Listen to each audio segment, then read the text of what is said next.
अस्सलामु अलैकुम زیم بختالله جان حسرت او تاسو ګورئ په پښتو پوینټ ټي وي باندې د نن ورځې تر دې دمه خبرونه.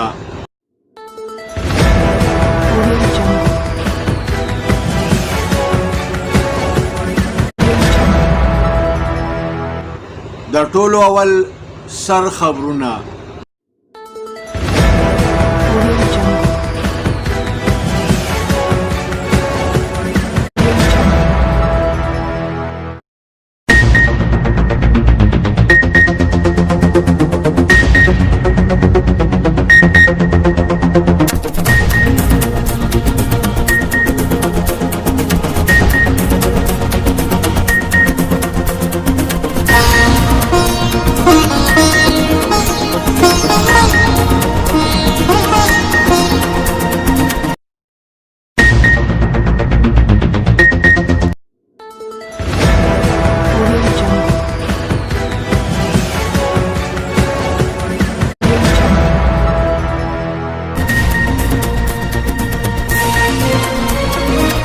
تیره ورځ کرونا وایرس په ملک کې 450 کسان نور ووژل. دغه رنګې د سرکاري اعداد و شمار مطابق په ملک کې په تیرو 24 غنټو کې د کرونا وایرس د 2000 نه زیات نوي مریضان ریکارډ شوي دي. په روانه میاشت کې به چین پاکستان ته د کرونا وایرس د ویکسینو 15 لکه خوراکونه ورکړي. شاه محمود قریشي. په جرمني کې د کرونا وایرس یو بل قسم دریافت شوی دی. په برطانیه او جنوبي افریقا کې دریافت شوی د کرونا وایرس د نوي قسم نه د دنیا 80 ملکونه متاثره شوي دي. پنډینګ کیس بعد دویمه پاناما جوړه شي. شیخ رشید. پاکستان د شاهین 2 میزایل کامیابه تجربه وکړه. د جماعت اسلامي مرکزی امیر سراج الحق په لاهور کې د جماعت مرکزی تربیتګاه ته وینا کړې ده. حریما شاه مفتی قوي صرف په سپېړه نه دی وهلی بلکې په پیزارې پې هم ګزار کړی دی. د بختاور زرداری د واده تیارو زور نیولې دی. په ګجرانواله کې یو مور سره د 4 بچو وژلې شوې ده. په مردان او کاټلن کې په 2 مختلفو واقعاتو کې 3 کسان زخمیان شوي دي. په بغداد کې پرله پسې په 2 خودکش دماکو کې 13 کسان وژلې شوي دي. په امریکا کې یو پوځي هلیکاپټر را پریوتی دی چې په نتیجه کې پوځي اهلکار مړ شوي دي. طالبانو د امریکې نوي حکومت ته خبرداری ورکړی دی که خپل پوځونه د معاهدې مطابق واپس راونه غوښتل نو بیا به طالبان اهمې فیصلې وکړي. فارغېدونکي امریکایي صدر ډونالډ ټرمپ د خپل صدارت په اخرنۍ ورځ باندې 83 خپل خپلوان معاف کړي دي. د امریکې نوي منتخب شوي صدر جو بایډن د خپلې عهدې حلف اخیستی دی. نوي امریکایي صدر جو بایډن د اتحادي ملکونو او په ملک دننه د مختلفو طبقو ترمنځ د فاصلو د ختمولو اعلان کړی دی.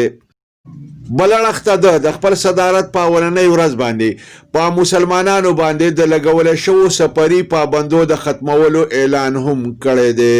دې سره د امریکې سره د پاکستان تعلقاتو ته د استحکام ورکولو طرف ته هم اشاره کړې ده. د پاکستان د قومي کرکټ ټیم الراونډر محمد حفیظ ویلي دي چې د تعلق د پاکستان کرکټ بورډ سره بالکل ټیک دی. بل اړخ ته د پیکسرانو په ټیم کې د واپسۍ مخالفت کړی دی.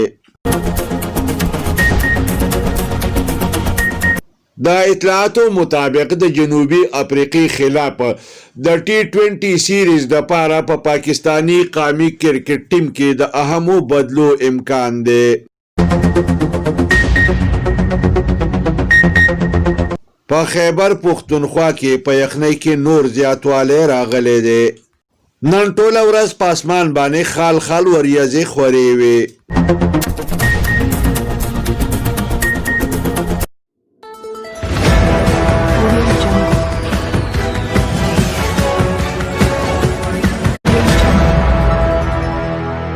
او اوس د دې خبرونو تفصیل.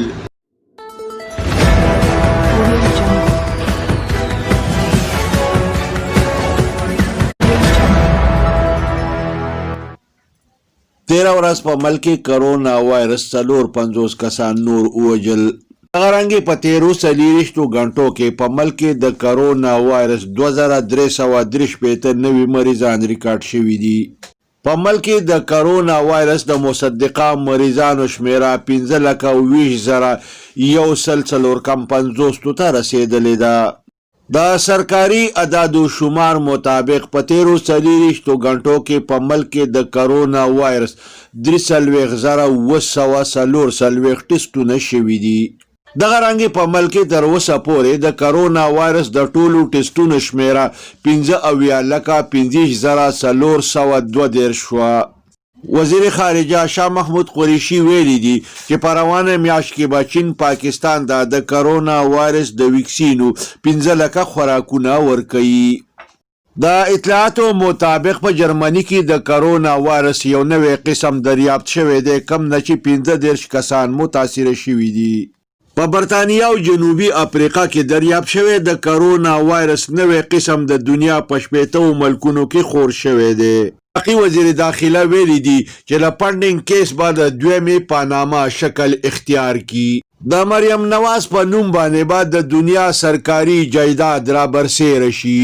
پاکستان د بلاستیک میزایل شاهین کامیابه تجربه کړې ده. میزایل په سمندر کې په کامیابی سره خپل نخي وشتي دي. جمهوریت اسلامي مرکزی امیر سینیټر سراج الحق په لاهور کې د جماعت مرکزی تربیتګاه ته وینا کړې ده. د وی چې جو بایدن سره امیدونه تړل به غلطي وي. امریکا په یو صورت کې هم د امت مسلمه دوست نشي جوړېدی. د پی ټی آی په حکومت باندې هم بد ټکونه وکړه. ټیک ټاک سٹار هری ماشام مفتی قوي سری په سپېړه نه دی وهلی بلکې په پیزارې ته هم ګزار ویستی دی. دا خبره د وایرل شوي ویډیو نه ظاهره شوه. د بختور زرداری د واده تیارو زور نیولی دی. د جنوري په 24مه نیټه به په بلاول هاوس کې په دې لړکي میلاد کیږي. د راغلو اطلاعاتو مطابق د ګجرانوالا په ډوګرانوالا کې یو ښځه له 4 بچو سره وژلې شوې ده. په اطلاع میلاوېدو باندې د ریسکي او ډبل 1 ډبل 2 ټیم په موقع باندې ورسېده او مړي هسپتال ته ورسول. د کاټلنګ د چیچاړ په علاقه کې د سوزوکی کیری او د موټرسایکل د تصادم په نتیجه کې 2 کسان جوبل شو. بل اړخ ته د مردان د نوې اډې د سبزۍ په منډۍ کې په جګړه کې یو سړی د وسپنې د تیزې ټوټې د ګزار په نتیجه کې سخت جوبل شو. د دواړو واقعاتو د اطلاع په میلاوېدو باندې د ریسکي او ډبل 1 ډبل 2 میډیکل ټیمونه په موقع باندې ورسېدل. زخمیانو ته طبي امداد ورکړ او هسپتال ته یې ورسول. د راغلو اطلاعاتو مطابق په بغداد کې پرله پسې په 2 خودکش بم دماکو کې 13 کسان مړه شوي او 3 نور جوبل شوي دي. د امریکې په نیویارک کې یو پوځي هلیکاپټر راپریوتی دی چې په نتیجه کې 3 پوځي اهلکار مړه شوي دي. د راپریوتو نه پس په هلیکاپټر باندې اور لګېدلی دی. طالبانو د امریکې نوي حکومت ته وارننګ ورکړی دی که د معاهدې مطابق خپل فوجونه واپس راونه غوښته نو طالبان به اهمې فیصلې وکړي چې په نتیجه کې به جاري د امن مذاکرات د ناکامۍ سره مخ شي. فارغیدونکي امریکایي صدر ډونالډ ټرمپ د خپل صدارت په اخیرنۍ ورځ باندې 83 خپل خپلوان معاف کړي دي او دغه رنګ د امریکې په تاریخ کې د اقربا پرورۍ یو نوی تاریخ جوړ کړی دی. د امریکې نوی منتخب شوي صدر جو بایډن د خپل عہدې حلف اخیستی دی. جو بایډن د خپل صدارت په اولنۍ ورځ باندې په 15 قانونونو کې بدلون راوستی دی. د اتحادی ملکونو او په ملک دننه د مختلفو طبقو ترمنځ د فاصلو د ختمولو اعلان کړی دی. د په مختلفو مسلمان ملکونو باندې د سفري پابندو د ختمولو اعلان هم کړی دی. بل اړخ نوي امریکایي صدر جو بایډن د امریکې او پاکستان د تعلقاتو د استحکام طرف ته هم اشاره ورکړې ده.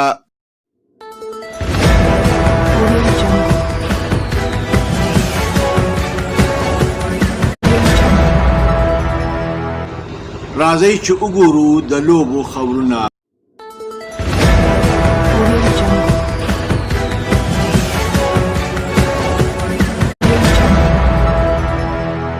د پاکستان د قومي کرکټ ټیم الراونډر محمد حفیظ ویلي دي چې د سره د پاکستان کرکټ بورډ تعلق ټیک دی او نه کرکټ بورډ ما سایډ لاین کوي.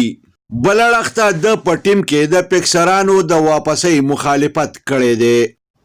د اطلاعاتو مطابق د جنوبي افریقې خلاف د T20 سیریز د پاره په پاکستانی قومي کرکټ ټیم کې د بدلو کولو امکان دی.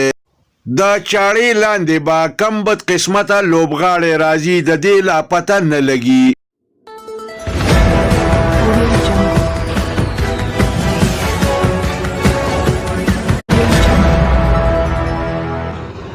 او اوس ګورو د موسم حال.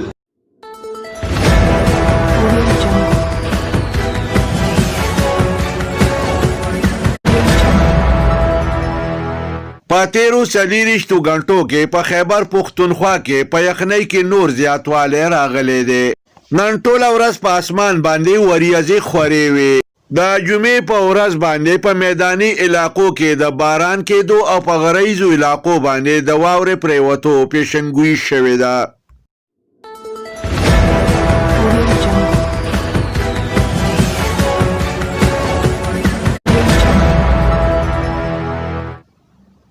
کتونکو مونږه معذرت خوایو تاسو د پنی خرابۍ په وجه باندې یو څو ورځې زمونږه دا بولیټن ونه کتلی شو. امید دی خاطر به نه درنوئ. دې سره د نن ورځې خبرونه پای ته رسي. ښاد او اباد اوسئ. د لوی الله په امان.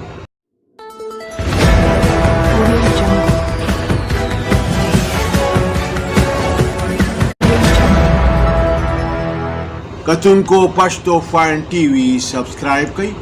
دا ټلۍ په بټنه ګوته کېدئ او دغه رنګې دا خبرونه کتنه د خپل ژوند معمول وګرځوئ.